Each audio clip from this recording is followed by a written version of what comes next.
with a break in continuity. In other words, the RTO is the answer of the question, how much time did it take to recover after notification of business process disruption. तो simple इस चीज के अंदर ये बताया गया है कि हमारे पास जो डिजास्टर होता है उसके बाद से हमारा जो टाइम है वो स्टार्ट हो जाता है कि हमने कितनी देर में इस चीज को रिकवर किया है। दूसरी टर्म हमारे पास आ जाती है आरपीओ की, रिकवरी पॉइंट ऑब्जेक्ट। अब ये रिकवरी पॉइंट ऑब्जेक्ट क्या है, इस चीज को भी पहले मैं एक आपको एग्जांपल दे देता हूँ, उसके बाद बताता हूँ। जैसा कि मैंने आपको पहले भी ये बात बताई थी कि कंपनी आपको ये बताती है कि हम कितने देर का बैकअप जो है वो डिजास्टर में फेस कर सकते हैं। फॉर एग्जाम्पल, आपके पास सर्वर्स चल रहे हैं, 4 सर्वर्स हैं और एक सर्वर के ऊपर आपके पास 10 वर्चुअल मशीन रनिंग में है। अब आपने उनका बैकअप लगाया हुआ है कि आपके पास हर एक दिन बाद बैकअप होगा और आपने ये चीज को शेड्यूल किया हुआ है, बट कंपनी आपको कहती है कि यार हमारे पास जो एक दिन का बैकअप लगा हुआ है ये हमारे लिए बहुत बड़ा डिजास्टर है। हमें 1 घंटे का जो डाटा है वो हम लॉस कर सकते हैं, बजाय इसके कि हम 1 दिन का डाटा लॉस करें। हम इतना बर्दाश्त नहीं कर सकते, हमें सिर्फ 1 घंटे का डाटा का जो लॉस है वो हमारे लिए सूटेबल है और 1 दिन का हम बर्दाश्त नहीं कर सकते।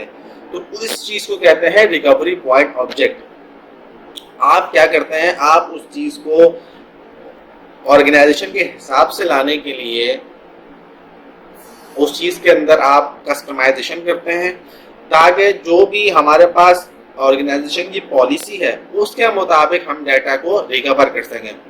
तो जाहिर सी बात है उसके हिसाब से जो है फिर आपको हार्डवेयर परचेज करना पड़ता है या आपको स्टोरेज परचेज करनी पड़ती है। वो कंपनी जब आपको बताएगी तो उसके हिसाब से फिर वो आपको बजट भी देगी कि भाई हमारी रिक्वायरमेंट है, तो आप बताओ कि हमें क्या करना चाहिए जो हमारे पास इस तरीके से ये हमारा जो ऑपरेशन है चले।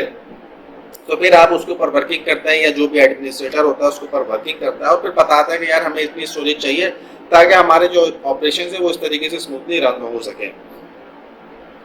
तो ये चीज प्लान की जाती है ऑर्गेनाइजेशन के साथ बैठ के, या ऑर्गेनाइजेशन आपको खुद बता देती है कि भाई हमारे पास ये प्लान है और हमने इस तरीके से चलना है। So this is called RPO. ये सिंपल सी टर्म है कि हम कितनी देर का जो डिजास्टर है या कितनी देर का हमारा डाटा लॉस है वो हम बर्दाश्त कर सकते हैं। अब इसके मेन फीचर्स की बात कर लेते हैं। सबसे पहले बैकअप क्रिएट करता है, इमेज लेवल बैकअप्स बनाता है, वर्चुअल मशीन्स के, फिजिकल मशीन के, क्लाउड मशीन के, सब किस्म के जो है आपको बैकअप्स क्रिएट करके देता है। अगर आप स्टोरेज का बैकअप बनाना चाहते हैं तो वो भी आपको ये करके देगा। फाइल शेयर और ऑब्जेक्ट स्टोरेज ये चीजें भी आपको करके देगा।